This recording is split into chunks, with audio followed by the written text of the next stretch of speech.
Welcome, welcome to the Vision Stage. I'm Titinia Hörner and I am very, very, very delighted, and I'm not even exaggerating, about the next speaker that is to come. The next speaker is a change maker. He is a book author, he is a professor in urban mobility futures at the University of Amsterdam. To me, he is a visionary, but he really doesn't like to call himself as one. And I am now very delighted to be introducing you to a person that is actually born 8 days after John Lennon was born, and after John Lennon died exactly. But you will find out what about John Lennon and Professor Marco de Brummelstad yourself.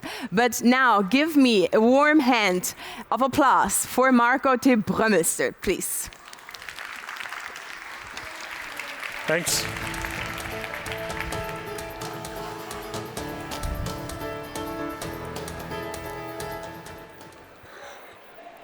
Good afternoon.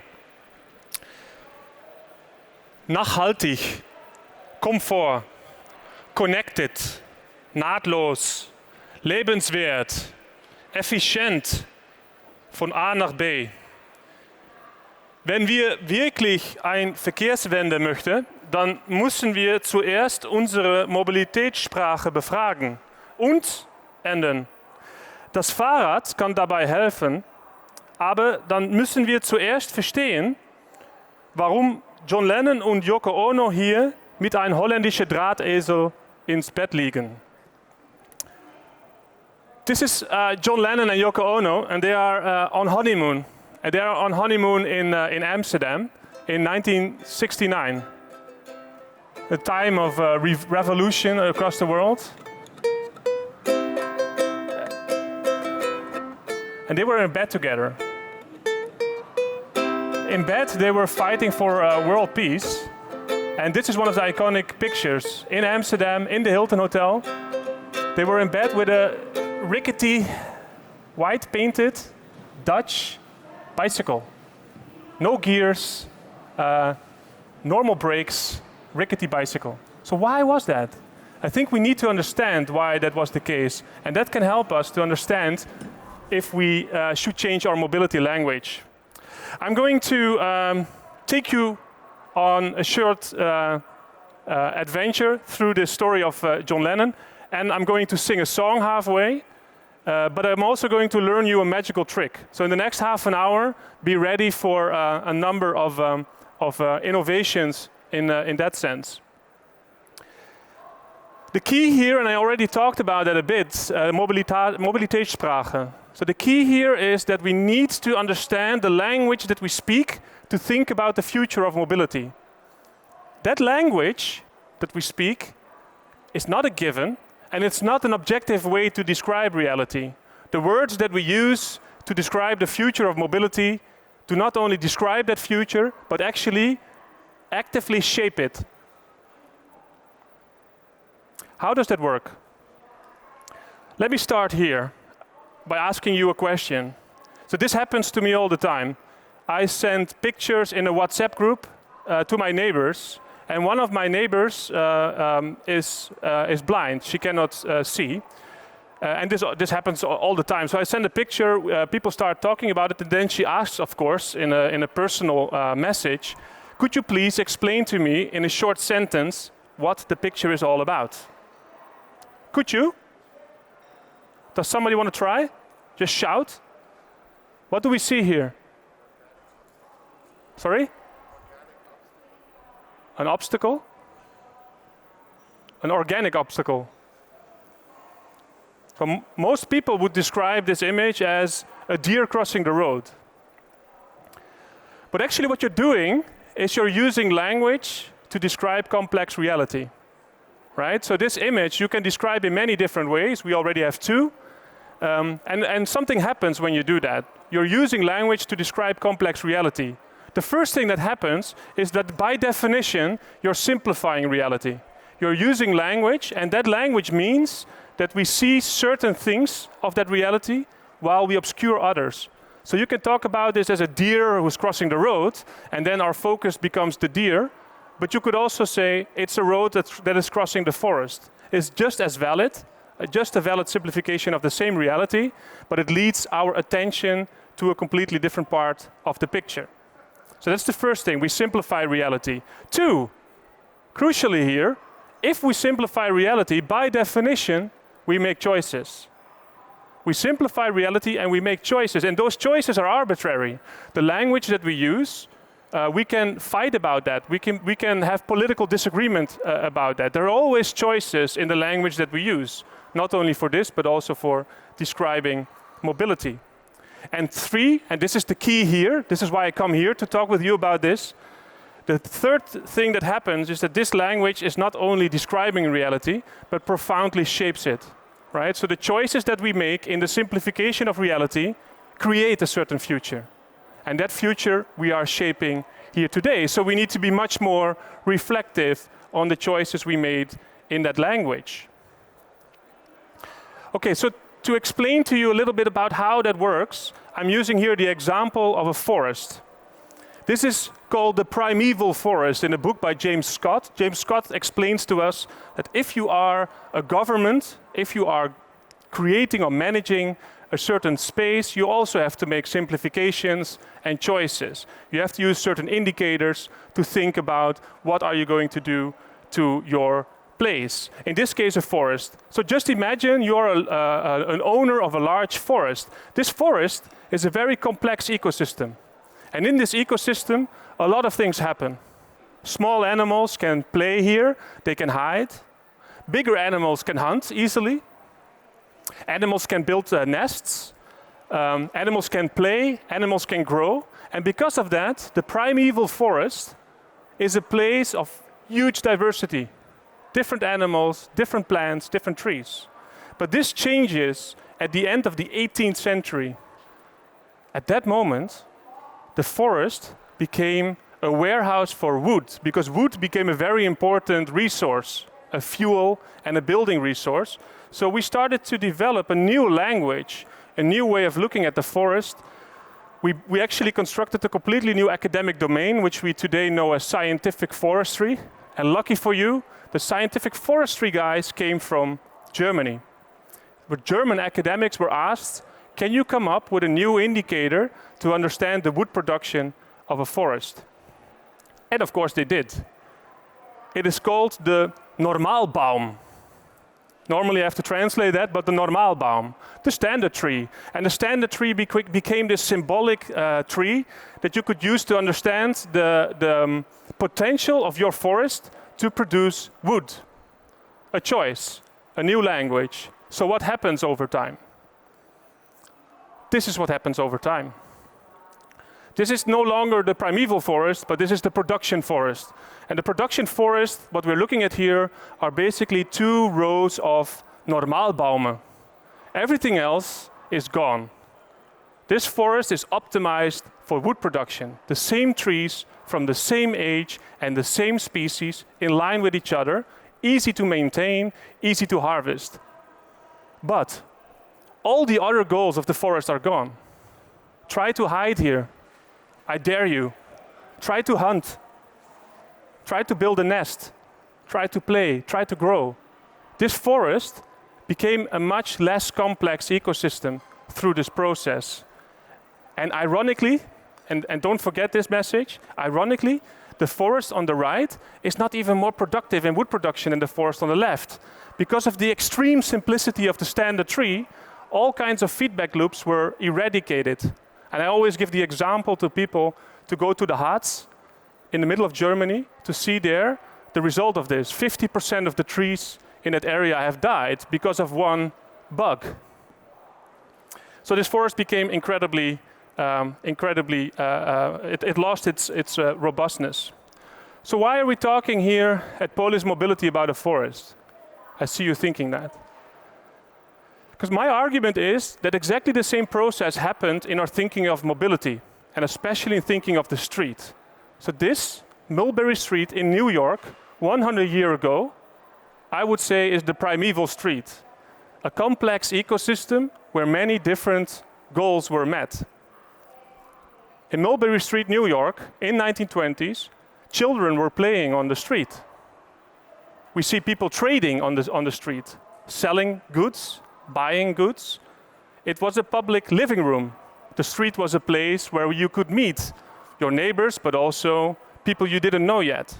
And it was a place where you had to travel through. So in this complexity, all these things sort of coexisted at the same time in a balance. Not always good, but they existed in a balance. And one reason was that it wasn't owned by anybody. The street was seen as the remaining space between buildings. It was a place, there was no expert in there was no language to talk about that, but this dramatically changed. 100 years ago, with the introduction, the mass introduction of Ford, the car, especially on the American street, the mass introduction of cheaper and cheaper automobiles literally collided with this complex ecosystem.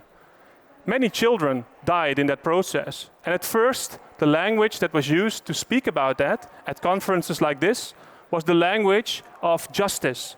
And it was seen as completely unjust that children were dying under the wheels of this mobility innovation. But Peter Norton, in his book Fighting Traffic, describes how it only took 10 years to completely switch around the language we used to talk about streets.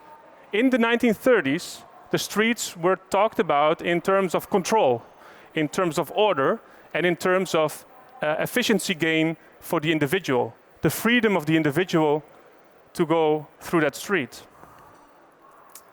And that coincided with a larger narrative of seeing the city also as this primeval city that needed to become more of a production city.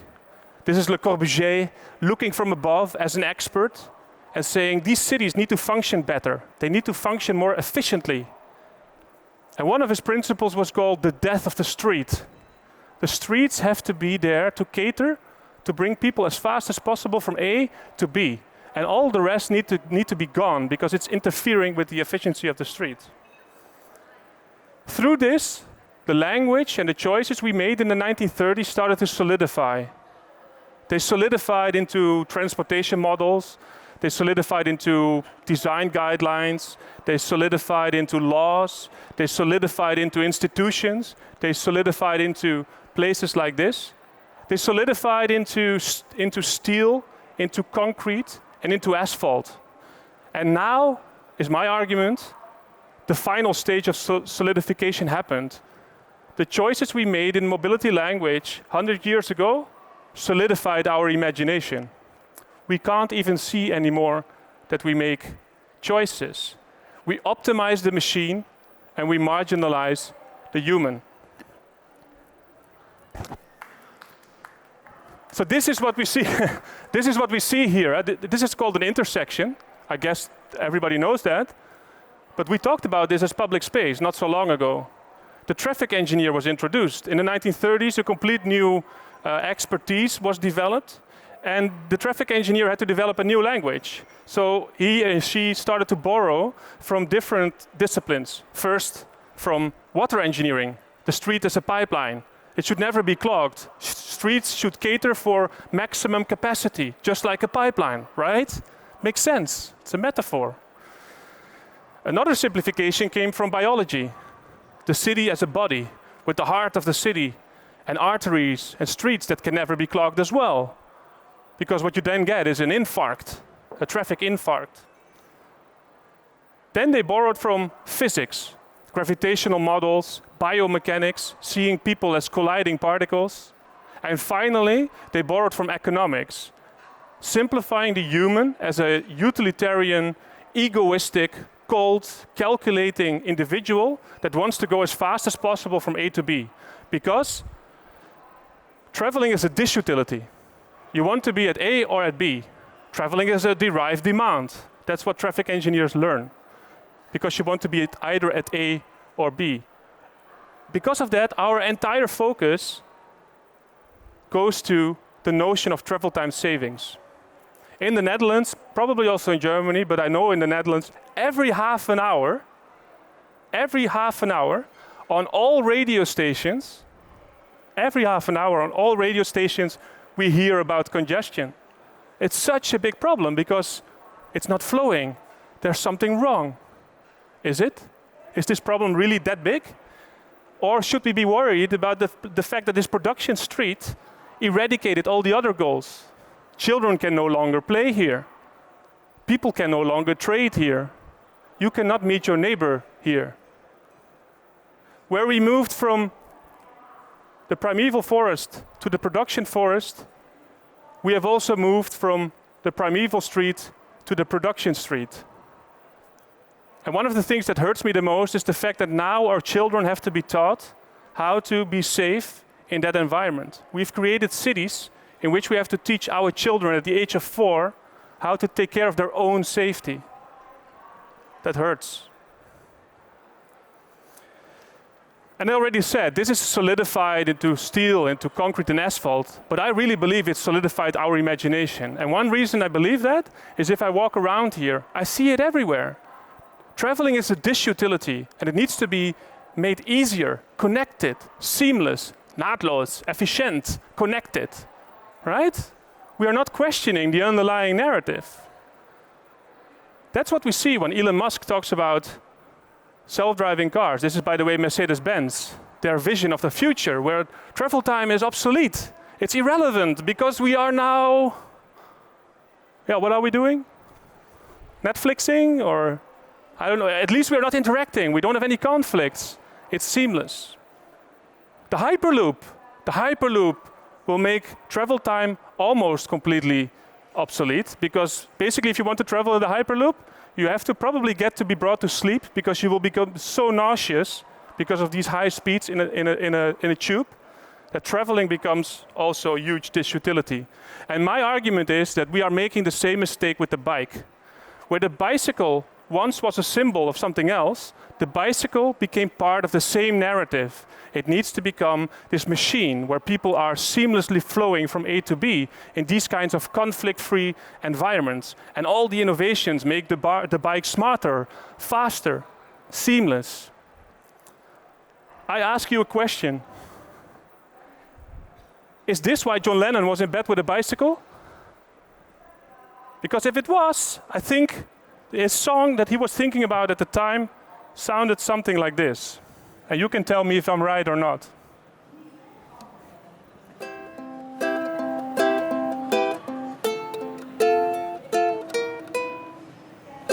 Imagine Fahrradstraßen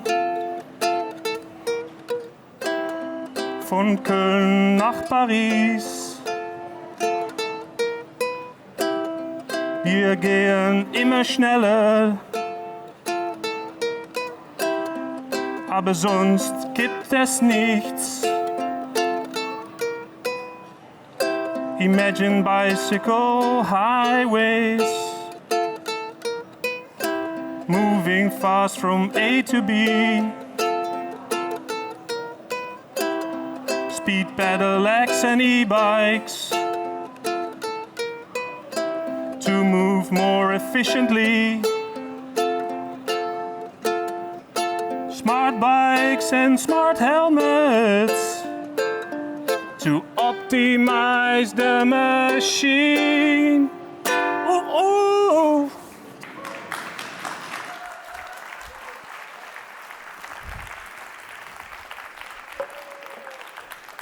Okay, spoiler. I doubt it. I really don't think that this was the song in the minds of John Lennon. And we need to understand what was in the mind of John Lennon. Why? Because the language we use is a simplification of reality that creates a certain reality. And that reality is wrong. The language that we use, just as in the production forest, does not bring us into more wood production. The language of travel time savings doesn't give us travel time savings. It is wrong. It is a narrative that is completely invalid. What this data shows is that after 60 years of investing 8 billion euros in the Netherlands on travel time savings, 0 travel times were saved, like 0 seconds of travel time. What actually happened is that travel distances became much bigger. Making traveling easier didn't give people the reason to travel less, but they used that momentum to travel further and further and further. By making mobility easy, we actually don't win travel time, we lose travel distance, and we all become addicted to fast mobility. So if we want a radical change, if we really want a Verkehrswende, we need to question the underlying language. If we don't do that, this is a quote from Zen in the Art of Motorcycle Maintenance. If we don't do it, we are just rebuilding the same machine over and over again. If you really want to be radical, come up with new language, because you can, and I will show you how. I will now teach you a magical trick, and I need you all to work with me. So I'm going to ask you all to stand up. So everybody is not standing yet, stand up. It's not scary. You will see something that you can never unsee. But it's not scary, nothing will happen to you. It's also relatively easy, okay? I'm going to ask you to lift one hand. You can choose which one, doesn't matter. One hand and one finger to the roof. And you can look at your finger at the roof. And now I'm going to ask you to make clockwise circles with that finger along the roof. And if you don't know how the clock turns, doesn't matter. Look at your neighbor. Everybody is in the end going clockwise circles, so with the clock. You can still change if you're doubting. It should go clockwise. Now I'm going to ask you to slowly lower your finger, but keep turning clockwise circles along the ceiling. Lower your finger, lower, and now it's in front of your face, and you're still making clockwise circles. Really good, really good. Now I'm going to ask you to lower it further and keep making circles. Keep making the same clockwise circles. Okay, now you can look at your finger again and tell me which direction is it turning. Which direction is your finger turning? Counterclockwise? What? You can sit down again. What happened? What happened is that you found a very powerful thing that humans can do. You changed your perspective. And just by changing your perspective allows you to see something completely different in the same reality. You can do that. So let's do that with mobility as well. Because this is why John Lennon and Yoko Ono were in bed with a bicycle. The bicycle in 1969 represented a completely different organization of society. It didn't represent a solution for congestion. It represented something which what they called was against brutal capitalism. The bicycle represented a very different way of using our streets. It represented the end of the technocratic engineering look at the streets in the Netherlands. I'm not saying that the Netherlands did well in that respect, so just give me that. But that was the idea in the 1960s, the bicycle as symbol for a complete different organization of cities and society. So let's try to do that. This is a busy intersection in the middle of Amsterdam. We can look at it with the view of a traffic engineer. By the way, nobody gets hurt here, don't worry.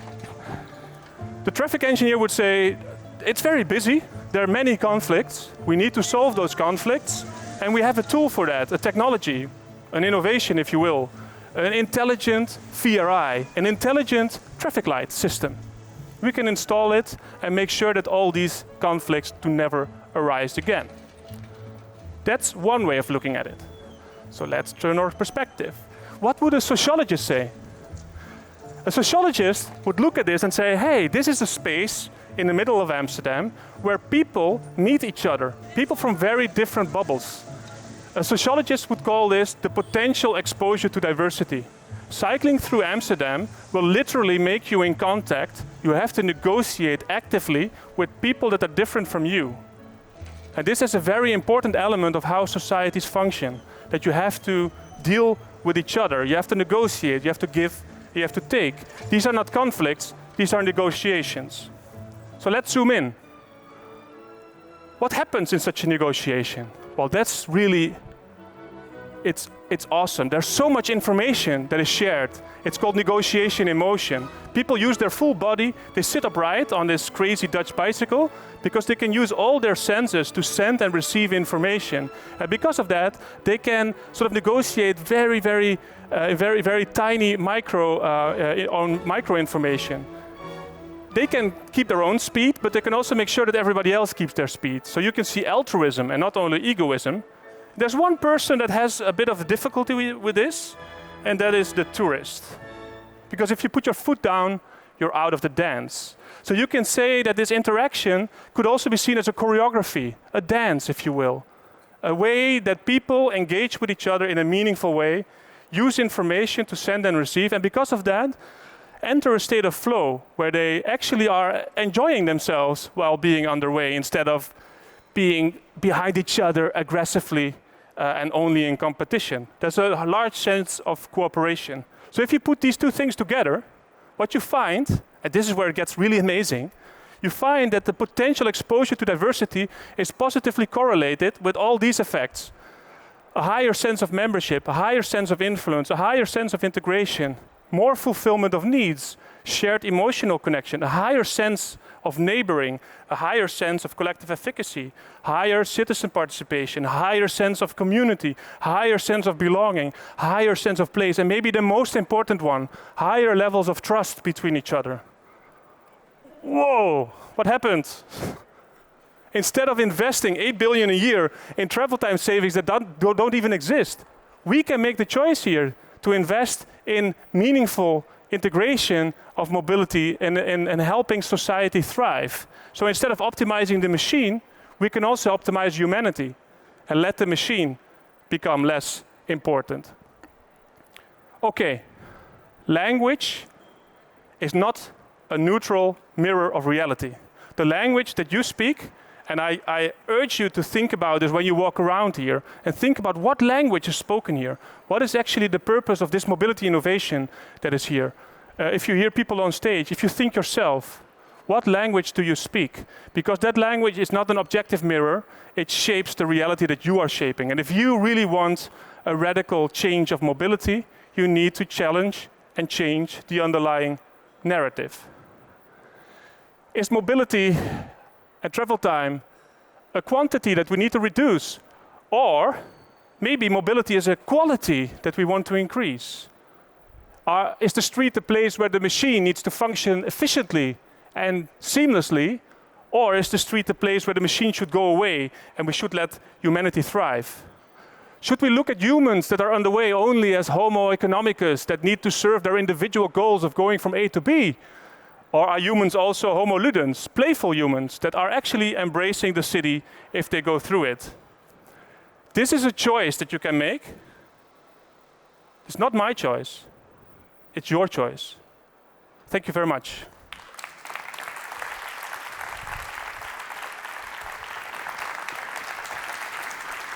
You have 2 minutes.